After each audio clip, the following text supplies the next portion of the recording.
Hey guys, sup? Cardman Sphinx here. Bring you guys in a Cardfight Vanguard area deck referral. This time will be for Fenrir / Revelation. So we got some new support, and there are some changes I've made to the deck that I will point out pre and post GB14. So let's go ahead and hop into it.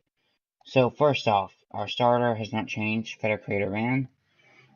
I just feel it's kind of better to run this one because yes, Tinkling Angel is a thing and it's a very good thing, but I just prefer Man personally because of the draw power it gives me, and again, it still is basically the same thing that once it becomes rest due to Revelation, it does give 2k power to any unit of your choosing, which is nice. So, and let's just go over the skills. First off, it's Auto Forerunner, of course. Auto on the Rearguard Circle, when this unit becomes rest due to the effect of one of your cards, which does include Revelation. Choose one of your units, and that unit gains plus 2,000 power until the end of the turn. And Auto on your Rearguard Circle, Generation Break 1, put this unit into your soul. When your drive check reveals a normal unit, you may pay a cost, and if you do, draw a card, which is just nice. Moving on, we used to be running 4 copies of Brahmin Kakurahime, now we're running the Enhanced Kakurahime, which is 4 copies of Regalia of Epicenter Kakurahime. So, the way this works is, originally, you'd run this to put it in the Rearguard, from the Rearguard check onto your soul to give 3k. This also goes into your soul and gives plus 3k. If you have a grade 3 or greater Vanguard, and it also allows you to draw a card if you have at least one card in your G zone, which is nice, because that'll be active at pretty much all times. So it's just a great card overall.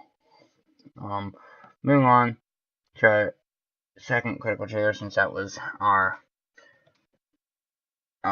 starting Vanguard, and now we're doing our trigger lineup. We are running 8 crit, 4 stand, 4 heal, by the way. Auto on the Rearguard Circle, we're running 4 copies of Fair of Pile Activity. So his skills are on the Rearguard Circle. Put this unit into your soul when your Vanguard attacks. If you have a Vanguard that's grade 3 or greater Fenrir, its card name. You pay a cost, and if you draw a card, choose one of your Vanguards, and that unit is plus 5,000 power until the end of that battle. So it's just your standard archetype specific critical trigger that gives 5k and goes into soul to allow you to draw a card as well, which is very nice. And it works for Fenrir, so I want you. Moving on, we have 4 copies of Goddess of Deep Sleep Taro. I was playing Free Sleeping Beauty when Imagine Dragons at first, but then I just realized that I hardly ever go into Imagine Dragons because Imagine Dragons is just kind of, I don't want to say slow, but it's more of a late game unit as to where as for Sleeping Beauty is more, I'm sorry, I can't get over that. As for Sleeping Beauty is more of a any point in the game type of card. If you want, you can totally run 1 and 3 or whatever you want to do, but anyway, that's just my preference. Auto Revelation on the Rearguard Circle. When this unit is placed on a specified circle, you look at the top card of your deck, and you may pay a cost, and you may put that card into your soul, and as a cost, once you do so, you rest one of your units. Your rearguards, that is to say. Ideally, you'd be resting Feder Creator Van, of course, to give the 2k power, and that's just that. Besides that, you also have cards that benefit off being rested, namely Van, but there are some other ones that's kind of okay if it's in the background. It's not going to hit anything. It would be okay to rest. But anyway, moving on from that, just to quickly explain how it works, you just call a unit and you declare Revelation, and that's how you get it. And then if you do not choose to put it into soul, say it's a perfect guard or trigger you want, or even if it's something like Stride Fodder or whatever, you can just throw it back on top of there, and you won't have to rest one of your units. That way you can drive check it, which is nice. So her second skill is Auto Generation Break 1. Put this card on the bottom of your deck. When this card is put into drop zone from your soul, so when it's soul blasted, you pay a cost, and if you do, choose one of your rear guards and stand it. Which is pretty nice, because then it just allows you to do Revelation more times over and over again. Which is a nice kind of loop there that it creates. So there's that. Moving on, that's it for our stand triggers. Moving on, we have 4 heal triggers. We was originally playing the Witch of Big Bull's Laurier, but now we don't really play her because A, we don't run the G Guardian I used to run it as a 4 of, which then changed to a 2 of, which I now changed to a 0 of because it's just worthless because we have a better version of it, which we'll get into in a minute. I just call these the G Guardian heals because they're based on the G Guardians that have their respective name, that share their respective name, I should say, I'm sorry. But I mean, it's just kind of whatever, honestly. It's just not that good of a card anymore. Now we officially have our blind heals. It's Service Regalia Ire, which we're running 4 of. For 2 reasons. One, I love this card. A, the artwork and design on it. It's so high def and just the waifu factor and everything. And plus it's a bind heal. And it's so much more generic where you're binding heals, which screws over Thunderstrike and basically anything else, really. Like the leaders. So when it's discarded for the cost of calling G Guardian, may countercharge 1 or soul charge 1. So it's basically just better than the versions of these G Guardian heals since they have to be for a specific unit, and then you might, just might get it into the counter charge 1 range. But even then, it doesn't matter because with this one, it just goes into soul, and why would you put a heal trigger into soul? So is that, that's it for our 4 hero triggers as well as our entire grade 0 and trigger and grade 0 lineup as a whole. We want to our grade 1s, we're only playing 12. 4 copies of Fenrir of Shackles Gojo. It's the same reason I'm playing Van as my start, besides me personally preferring to draw. I just like to keep the theme of things going on with all the chains and the Fenrir in its same cards, so yeah. First off, auto on a Revelation. When this unit is placed on the specified circle or the top part of your deck, put it on the top part of your put it back to the top of your deck or put it into your soul. If you do soul charge, rest one of your units. If not, don't. And his amazing skill is activate. His main skill, I should say, is activate from the soul. Put this card on the bottom of your deck. Choose one of your rear guards, stand it, and it gains plus 2,000 power until the end of the turn. If you have a Vanguard with Fenrir and its card name Soul Charge 2, choose one of your units and gains another plus 2,000 power until the end of the turn. So, basically, you can give 6,000 power to a column, which is an extra 10k to guard, so it's just amazing. And it's also part of the grade 1. I know it's not necessarily a ride chain, but it's one of the 5 main cards, I would say, that got leaked back when Revelation was revealed. I remember it so distinctly because I was at the doctor's office for an appointment. Just your general checkup, just your average checkup. It was actually wrong with me. Oh god, I feel like you'd see me now. But anyway, yeah. So I was just sitting there and I was like, oh hey, there's new Revelation support, and it came up as one of those ads on Google or whatever, where it's like recommended for you, and it's a news story or a topic or whatever. And I remember it was like a revelation. It was a story about Revelation. Their keyword got leaked, and it showed Fenrir. Like it showed this one, the grade 2 version of this guy, and it showed, I believe it was even Lading as well, and it had Fenrir himself, and of course it introduced Revelation and explained it into great detail, and that was that. As well as some implications in the meta, but anyway. Moving on, we have 4 copies of Divine World Beast Skull. This is just a generic Starfire. Why wouldn't you play it? Because the Regalia one's way too specific, and just like the PG, which we'll get into a bit later. Even though for Regalia, Jotun is by far the best PG for Genesis, but whatever. Choose a grade 3 card from your hand and reveal it. When this unit is placed on a regular circle from hand, you may pay the cost, and if you do, search your deck for up to 1 grade 3 card with Fenrir in its card name, reveal it to your opponent, put it into your hand, and shuffle your deck. Choose a card from your hand and discard it, and continuous from the hand. While you are paying the cost, try this unit gets plus 2 grade. I know I say my cards kind of fast, but we read over cards effects pretty fast. But I mean, A, you can read it on screen, and B, it doesn't really matter because you guys should know pretty much all these cards do is they're pretty ancient, honestly. But it's just my kind of thing with the meta decks. I'm sorry, not non-meta decks, the casual decks, I guess you could call them. I'm gonna be harsh about it that I like so much. So anyway, rounding up the grade 1s, we have 4 copies of Goddess of Adherence, Kibutsu Hime. By far the best PG for all of Genesis that is a generic PG per se, really. Because it's first off, it's got its continuous and sentinel abilities, whatever. And it's got its auto revelation skill on the Guardian Circle, which is nice because even if all your units are at rest, which they pretty much are guaranteed to be, after being put on the Guardian Circle, it doesn't matter because you can still soul charge one for some odd reason.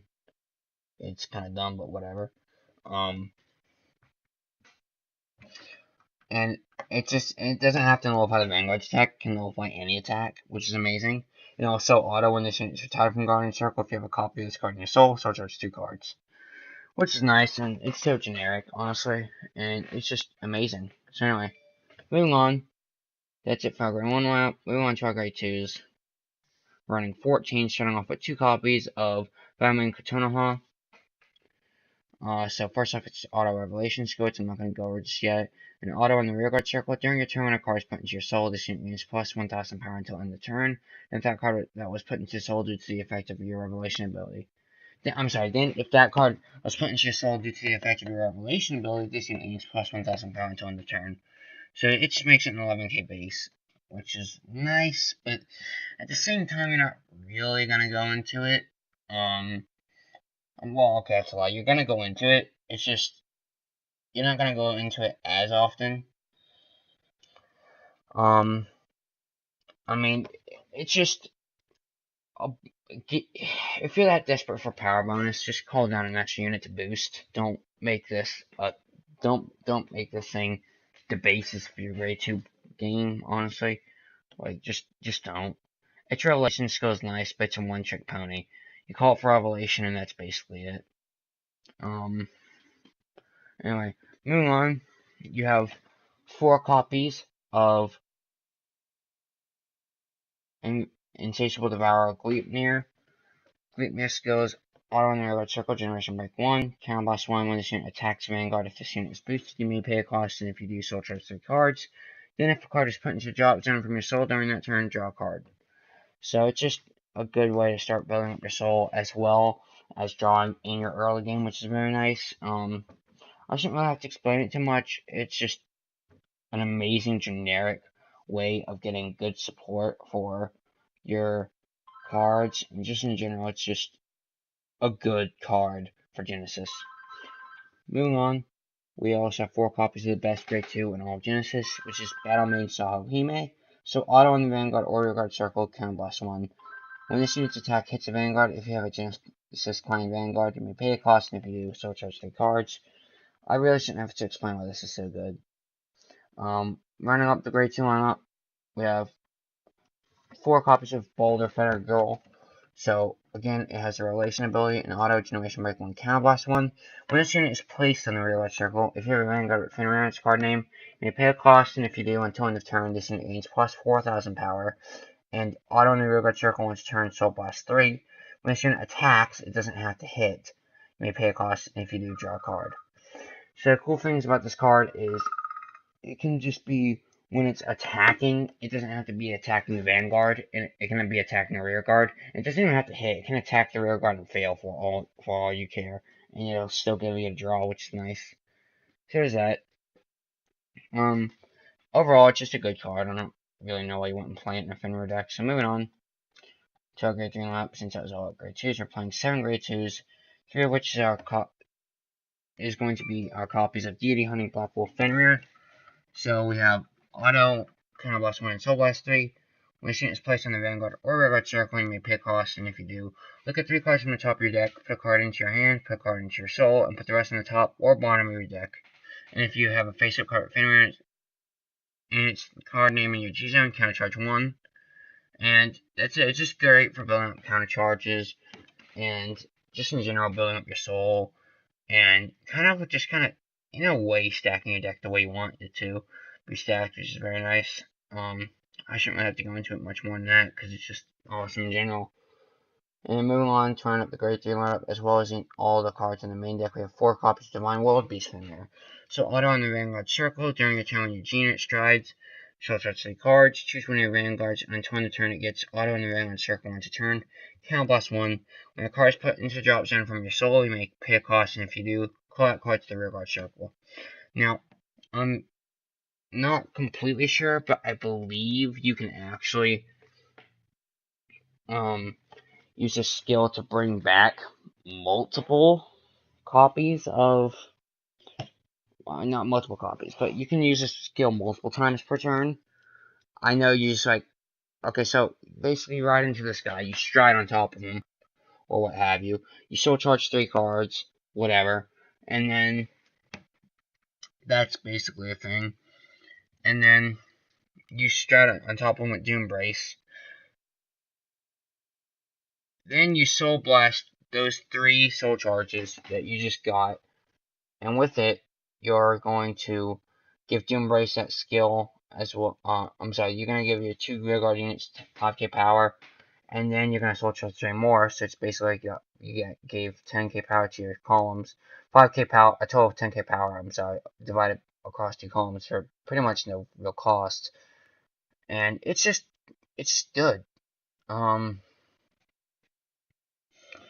then, of course, choose one of your vanguards, and until end of the turn, it gets auto in the red circle once your turn count boss 1. When it goes, oh, right, that part, I'm sorry. So, I'm sorry, my head is just in a little bit of a whirl today. But anyway, it's just nice because it's good having the ability to go into a good combo, like Fenrir into Doom Brace, and I know for a fact you can't counterblast 1 to bring back all 3 soul blasted units. I know you can't do that, but I believe you're able to do like counterblast 1 and bring 1 of those 3 soul blasted units back, as much as you're able to pay for it. I believe that's how it works.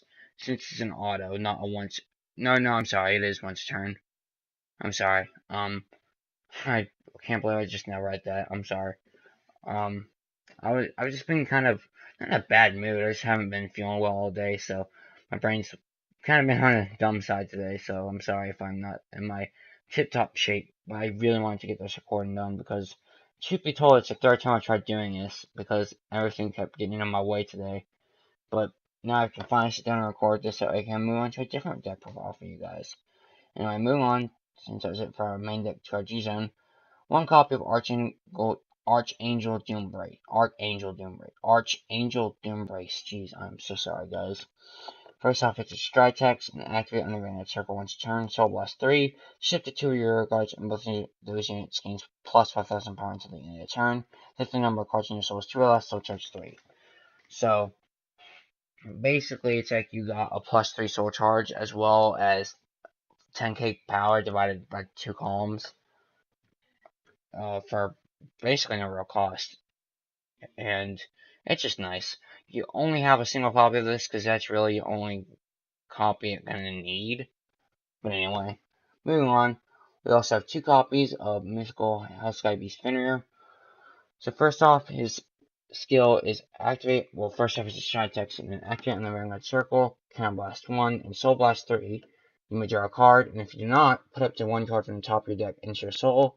Choose one of your rear guards, and that unit and this unit both gain plus 2,000 power until the end of the turn.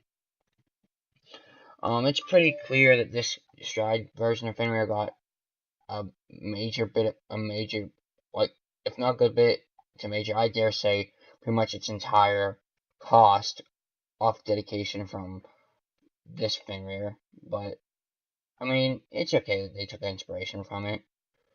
There's nothing wrong with that. Or maybe, or did this come out later? I think this came out later than this, so this clearly got inspiration from this, I believe is what I meant to say. I'm sorry, my brain is just not working today. I would just scrap the video and try again, but I'm sorry, I don't have the willpower to sit here and go through the same columns and the same strategies and everything for a 4th time today, like I already have. I'm sorry, I just don't. I promise this will be the last video I record today, that way I'll get some sleep, and I'll come back tomorrow, and I'll be nice and well educated for you guys. Anyway, it also has a continuous on-ring circle generation break 2 skill. The Revelation ability rear guard changes to auto when this unit is placed in the rear guard circle. Look at 2 cards from the top of your deck, search up for 1, up to 1 card from among them. It doesn't have to be one. Put it into your soul and put the rest in the bottom of your deck in any order. So if you don't like either of them, if you don't want either of them going into your soul, you can put both on the bottom. If you know you're going to shuffle again and they're both triggers or whatever. But at the same time, I'm not sure why you really would not put one, but whatever. It's just kind of there for the Fenrir name, and it's just there because we didn't really have anything else that would be a good 2 of. Moving on, we have 4 copies of Destruction DD Beast Vanguard. So, first off, it's a Stritex and Auto in the Vanguard Circle, Generation Break 2. Soul Blast 6, and choose a copy of this card from your G Zone and turn it face up. Persona flip it. When this unit attacks, the Vanguard unit hits, you may pay a cost, and if you do until the end of the turn, this unit gets auto in the Vanguard Circle at the beginning of your drive step, which is basically right after you declare the attack. Look at the top 4 cards from your deck, and search up to all 4 of them from among them. Put them on the top of your deck in any order, and put the rest on the bottom of your deck in any order. So basically the way this works is you're going to go for the 4 cards, and you're going to put all the triggers on the top of your deck. It doesn't really matter what order. And you're going to put whatever remains that you don't really like at the bottom of the deck. Or if it's just so happens to be a heal trigger, put that at the very, very bottom of those 4. That way, your next damage check is a heal trigger. It's just nice. It really is. And we have it at 4, that way we can go into it twice if we really need to. It's more like an ace in the hole type of card, but it's there and it's good, so I figure why not use it. Anyway, moving on, for our final stride unit, we have 4 copies of Goddess of Investigation Ishtar. So first off is a stride text and an auto on the Revelation Circle. Auto Revelation on the Vanguard Circle, which is actually unique because it's the first Vanguard-centric Revelation skill card that we've actually had, I believe, ever, especially for a stride. Next up, it's main skill auto on the Vanguard Circle, Soul Blast 3, and choose a face down card from your G Zone. It can be any G Zone card. And turn it face up. When your drive check reveals a grade 1 or greater card, you may pay the cost, and if you do, ship to the same number of units as the number of copies of this card in the G Zone, face up in your G Zone. And they'll gain plus 1,000 power until the end of the turn, and if the card revealed by this drive check has the Revelation ability, stand as rear guards. So it's just there for more attacks, and just in general, it's good. I will say you won't go into this really more than once, if at all. So if you really want to, you can just get rid of this, like 2 copies of this for your, what is it? The GS spawner, I'm sorry. Anyway, that's it for our main stride units. Moving on to our ultimate stride unit, we have 1 copy of Xerath Dragon of Zenith Peak Ultima. I'm not going to bother reading his ultimate stride text or his skill. It's just great for being Ultima. If you can't afford it, I completely understand. He's $200 in English right now. So, just play a 3rd copy of Hell Sky Beast. It's okay. No one will blame you.